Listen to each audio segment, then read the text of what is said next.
Hello and welcome back to another episode of the Ice Mac MMA podcast. I'm Jackson McCarty, joined as always with my buddy Alex Eisman. We skipped a week, but we're back. We're still going to look at 303. We've got a couple of fights that we want to look at for the next fight night card. And before we jump into any of that, make sure you're following us and liking the content on YouTube and on Apple Podcasts. Spotify still RIP because I tried to get in contact with that. No dice. Zero movement whatsoever. So might be the shallow grave for the Spotify platform might be getting deeper. But Alex, otherwise, how you doing? I'm good, man. It's been pretty hectic last 2 weeks for me. Been away from work, doing some traveling. That also factored into why we didn't do an episode last week. But Yes. fortunately it worked out where we didn't have any fights to talk about last weekend. So had a little more flexibility, but glad to be back on here. Glad to be talking about these 303 fights. Um, it was chaotic from its inception, really. Um, Yeah. and that carried over all the way up until the co-main event. Um, but as always, I don't think we had any news off the top of our heads to talk about anything big other than Nate Diaz and Jorge Masvidal fought. Nate won. I mean, that's just Right. what boxing is these But days. it's also like for Nate to win whilst very clearly like being on his way out of the sport, like truly on some of his last legs here. Like, what are you doing, Jorge? Like, how does that happen? He's Yeah, I don't know what Jorge does anymore. I don't know what his deal is. He's just what would have happened to Connor if he never got that second belt, or well, I guess the first belt, but Yeah. he just kind of has Connor's like Carney characteristics, but without the success and like pedigree that he earned throughout his career. Yeah. He was just kind of hanging out with Kimbo and then stuck around and then landed that knee and then that was all Yeah, she. he had the flying knee and that Right. was yeah. Like he went from the did you know this guy played lacrosse with Yeah. what's the name? Oh, Chris Hogan. There we go. Every time that comes up, I want to say Amendola, and I know it's not Amendola. Chris But he Hogan. went from being Chris Hogan as like the hey, this guy was on Kimbo Slice's thing to being hey, this guy landed the knee, and neither one of those things ever evolved beyond that. Did you So know Matthew Stafford and Clayton Kershaw were little league teammates? yes, I did. They went to the same high school and they're best friends. That's my least favorite one.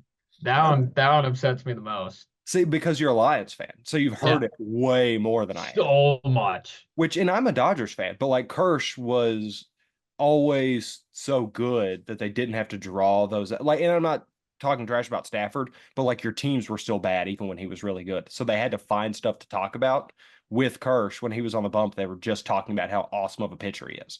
Yeah. So like I didn't even Yeah. have to on that other half of that fan base deal with it. That said, I don't know how we got here. One more thing before we get back to MMA, we can talk trash about Stafford's wife because I know Yeah, you saw that. yeah, that's good. And but it's not the weird redhead looking one, right? Not?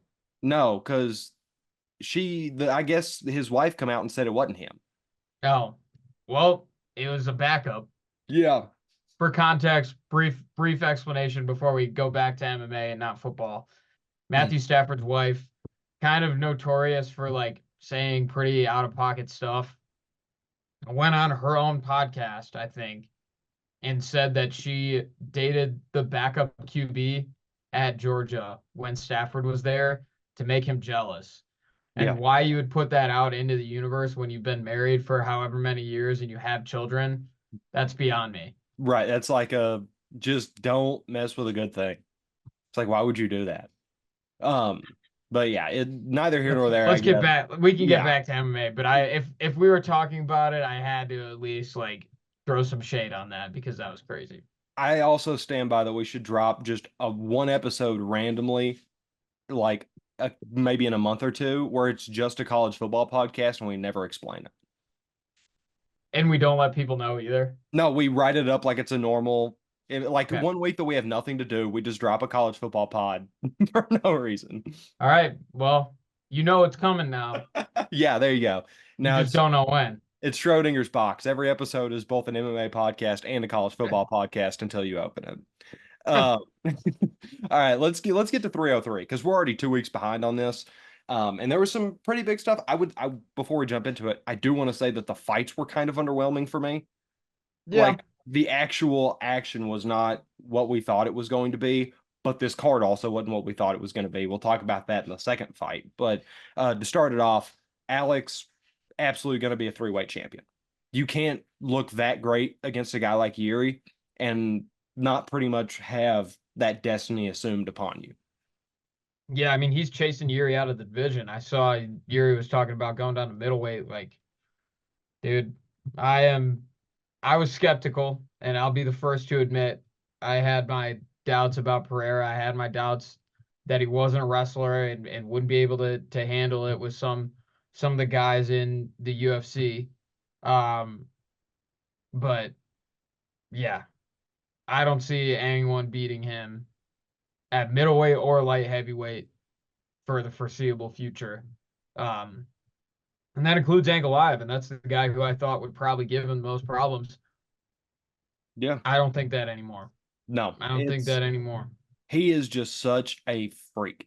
Like to to really not even have to develop a ground game and still be as on top of the world as he is astonishing for something that's not just heavyweight. Heavyweight you can get away with that kind of thing, but not in these two weight classes that he's been going against. So all the kudos in the world. I saw Yuri said he had a staph infection that does kind of do some kind of something, but it's also like at some point you did just lose. Like if you're not good enough to go into the cage, don't go into the cage. And that should always be the bottom line with those excuses. Everyone has something going into a fight, dude. Yeah. Everyone Didn't has something. didn't Like, Alex break his toe on the kick that yeah, he landed on Yuri and then he popped it back in? yeah.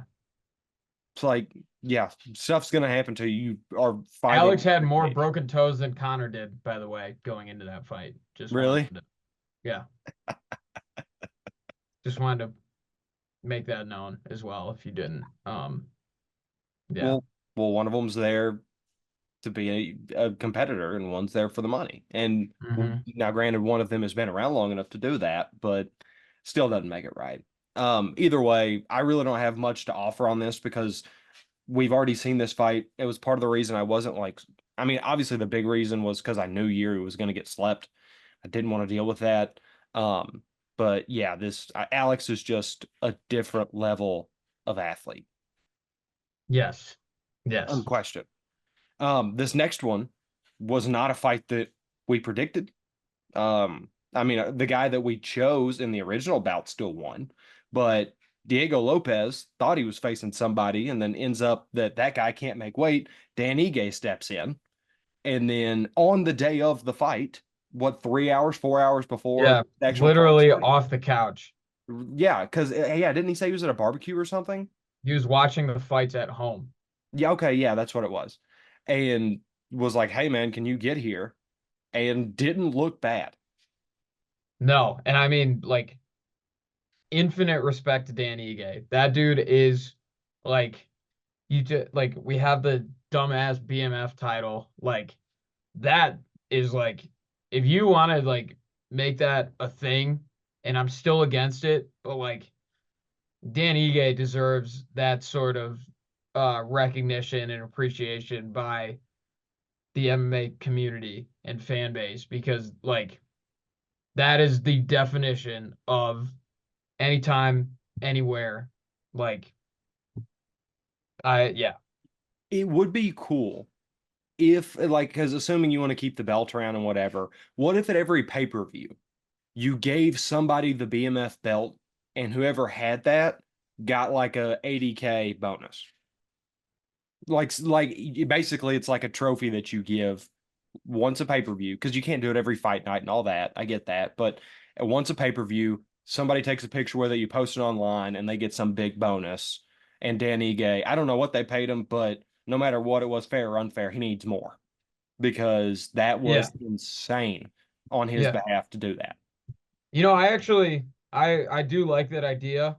I think that is more that fits better with like um like it doesn't take away from the real championship belts. Like I don't think that's something that you should give anyone in the octagon. Like I think that is No, stupid. no. Introducing someone as a BMF champion is stupid and corny.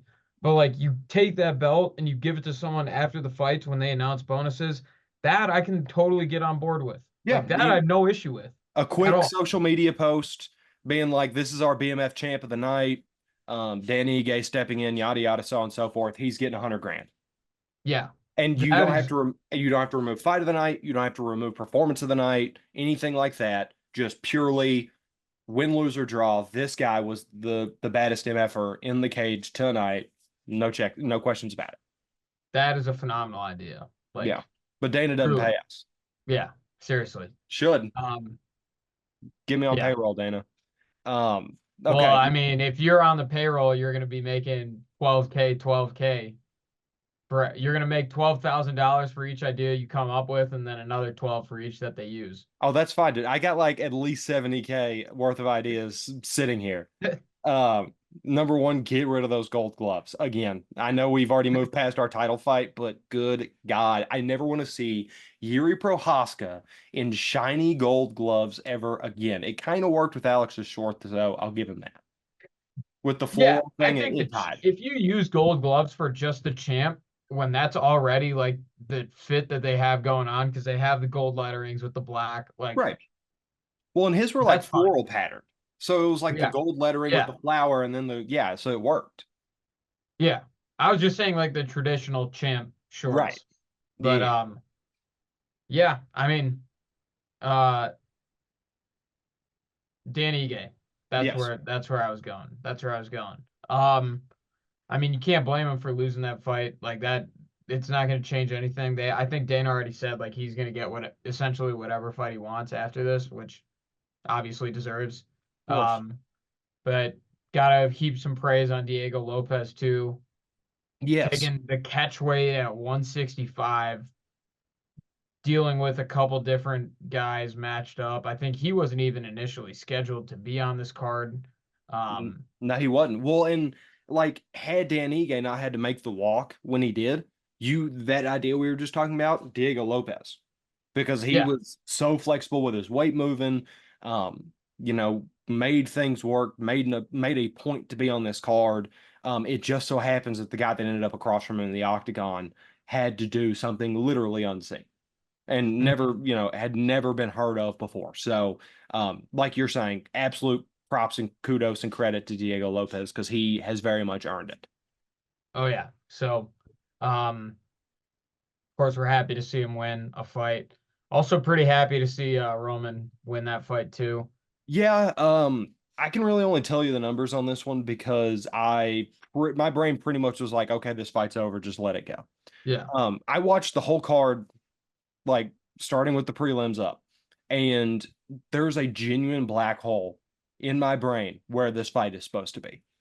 Because I tried to, it's like I got a lobotomy on just that section that remembered this fight because I do not recall a single thing other than Roman's hand being raised and him outstriking Anthony by a fair amount. Yeah.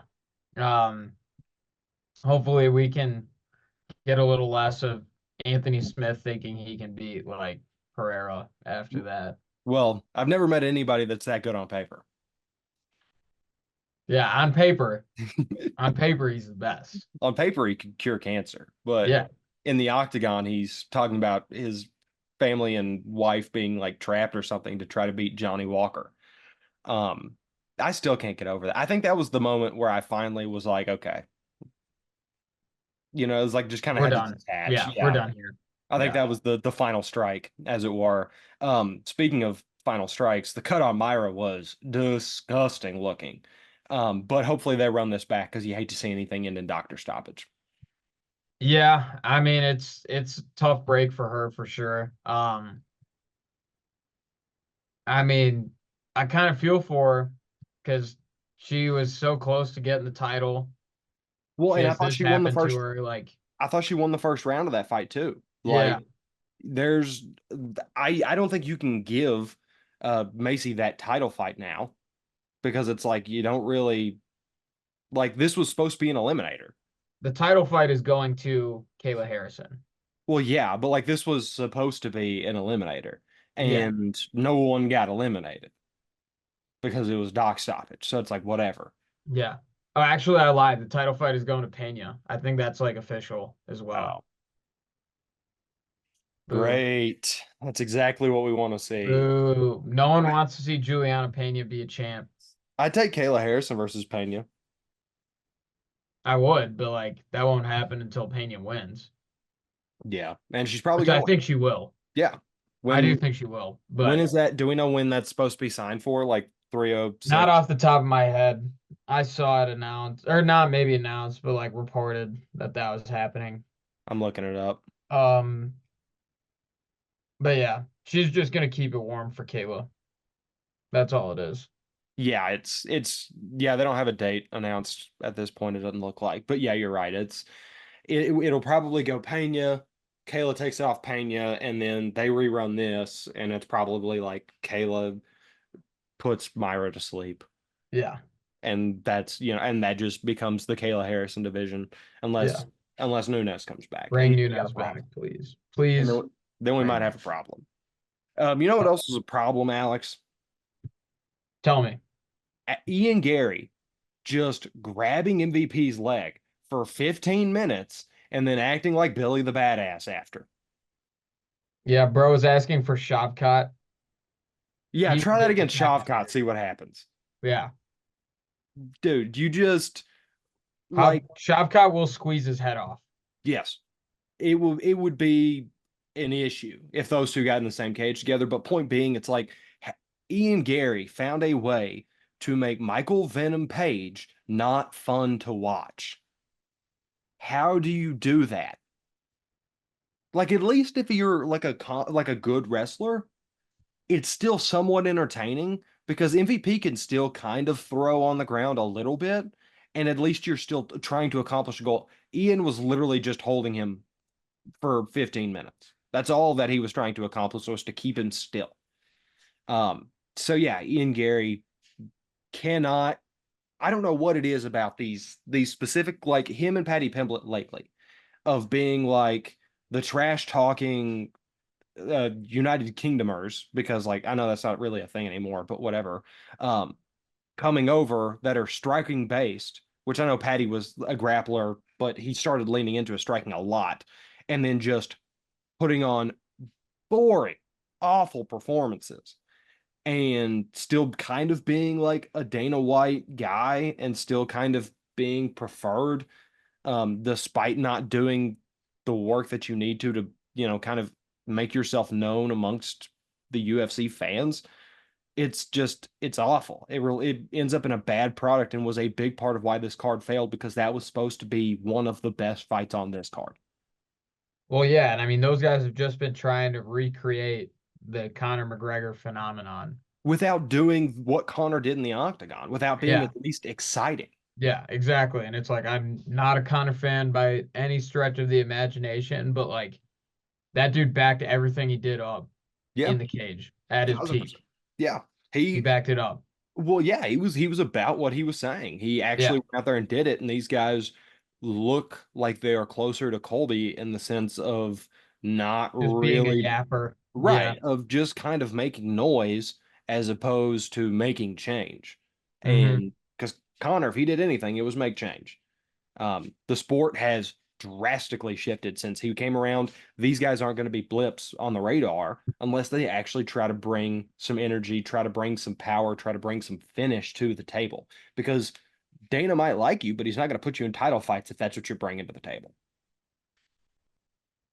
Unless you're a Cheeto Vera. Right, but at least Cheeto doesn't do that. Like at least Cheeto's got like a tough It's chin and entertaining to strikes. watch. Well, and Yeah. even still, like he starts slow. Like I'll be the first to admit that. But like at least like with the Sean fight, it was fun to watch him like Chris Moutinho out there. Yeah. You Yeah. don't get that with Ian. You don't get that with Patty. And so hopefully Ian gets moved backwards after this because what value are you bringing? I would like to see Shavkat beat his ass though. That would be fun. Maybe they do just do like an ultimate prospect matchup and it's him versus Shavkat or him versus I need to pull up the rankings, but like, you know, Like JDM. yeah, Dellum Atlanta would. I say that, but I could also see Gary doing what he did against MVP. So Yeah. like, I maybe yeah, just give him Shavkat. Let's just have Shavkat handle it. Rip the Band-Aid off. Exactly. Let's don't play around. Send our best hitter and be done with it. All right, we've got three fights to talk about on this upcoming card. Um, I mean, to be perfectly honest, with everybody, it's not really something to jump out of your seat for, but should be a couple fights that at least have some long-term impact. Most likely, this first one's going to have like some actual standing, or some kind of actual standing moving forward, because this could be a massive performance for Joshua Van going up against Charles Johnson. Alex, how do you see this one playing out? Yeah, I mean, Charles Johnson's one of those guys who's kind of battle tested, fought a lot of the up and comers, measuring stick, if you will. Um, but yeah, Josh Van, from everything he's shown so far in his UFC career, he's like gonna be very good, Yeah, is very good, is gonna get better. Um, so yeah, I would expect him to win this fight. Johnson's a tough guy to put out, so I'll say by decision. yeah, Um, but yeah, before I get to you, I was gonna say I since this fight night's in Denver, I was looking into like when this was announced, a month or two ago, I was looking into it. I was like, oh, maybe I go to this. Like that yeah. would be a fun night. Like because the initial card was like pretty solid for a fight night, and then over the last couple weeks, I've just watched it deteriorate into what it is now, and I'm You don't just want to pay like, $250 to watch Rose Namajunas headline a fight night in 2024? What's wrong with you, dude? I'm afraid. I'm afraid Pat Barry is gonna try and touch me. You think he's gonna I'm be too wandering? old for him, actually. He's wandering through the crowd looking for his next disciple. I hope that Tracy Cortez walks out to Not Like Us. That would be great. That would be very great. That would be awesome. Fingers crossed on that one. I hadn't even thought about that, but that would be very good. I'm in the same boat as you, though. I think Charles Johnson is awesome for what he is, which is, like you said, that measuring stick. Um, he's again something you mentioned, very hard to put out. Nobody's ever put him out. He's only lost by decision. I don't have that changing now, but I do kind of assume Van's going to try to keep it to the feet, kind of show what he's got, and this is going to be the best litmus test for Van that we've gotten to this point. I think he passed with flying colors, but it'll still be interesting regardless. Oh yeah. Oh yeah. And this being stuck on the prelims is Yeah, I know. talk about it all the time. Shameful. Yeah, it's Terrible. this whole I mean, they've just really let these cards deteriorate, man. There's no organization or like who really, besides Rose Namajunas for something she did 4 years ago, is moving you anybody to come watch this card. Yeah, I mean literally nobody. There's not even like Santiago Ponzinibbio, who we're about to talk about. Some people might know him, maybe, but like not likely. Drew Dober. Drew Dober might be the second most recognizable name on this card. I agree with that. Like, how are you supposed to sell tickets with that? And I know Macy left, and um, it's you mentioned it. This card has gone through some changes, but you've got to figure out a way to get people out to these events, and you don't do it with this card that you've created. Like Yeah. Santiago Ponzinibbio versus Muslim Salikov should not be a co-main, No. but here we are. When you're traveling for a fight night, that is like either the fourth fight on the main card or like prelims. Yeah, absolutely. Like and it's fine if you want to put it on the main card. I'm not trying to, tell you to cut these guys out and put them EPs on pay-per-views or anything like that. Like they have their place, but it is not this high up the card. That said, that's what we're left with right now, and we are going to predict it, Alex. So who you take? Uh Ponzinibbio, to keep it short. I mean, these guys are both pretty old, but Ponzinibbio's younger. I think he's fought better fighters in the UFC. Um, That's kind of the same thing I'm doing. I've got Ponzinibbio because at least some of his wins are kind of decent. Like yeah, Morano and Magny are of substance. yeah. But you go back and look at Muslim Salikov's wins, and it's like genuinely bad. And like you said, he's a little older. Both are coming off KO losses, so I would imagine it's whoever gets hit with a stiff breeze quicker is Yeah, probably going out. Um, so yeah, I'll ride with you on Ponzinibbio KO here. nice. Yeah. So now we'll get to the main event. Rose Namajunas, Tracy Cortez, like we said, at flyweight, by the Mm-hmm. way, Yep. just to make that clear. But Alex, are you ready dude, for a decision? oh, I a decision. I thought this was getting finished in the first round. Yeah, huh, totally. We got two absolute finishing machines. Yeah, Uh, Trevor Whitman would have a better chance of finishing this fight than either one of these two do. Um, to be honest, what is a really like Tracy's going to put more strikes together.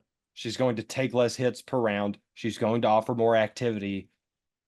I'm not really in love with either one of these fighters, obviously, but like hard to see an increase in potential for Rose, especially after her last few performances. I'm not going to be tricked into thinking she's going to become what she was. Um, so yeah, give me Tracy Cortez here by obviously decision. dude, I might kick myself for taking Rose here, but I'm gonna do it. Okay.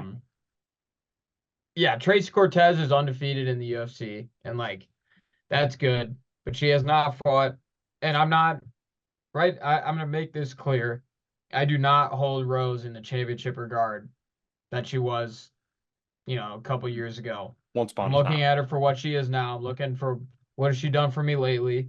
Her last two fights, good win against Hebos, Yep. and fought Manon really well, who's now set up to get the next title shot at flyweight.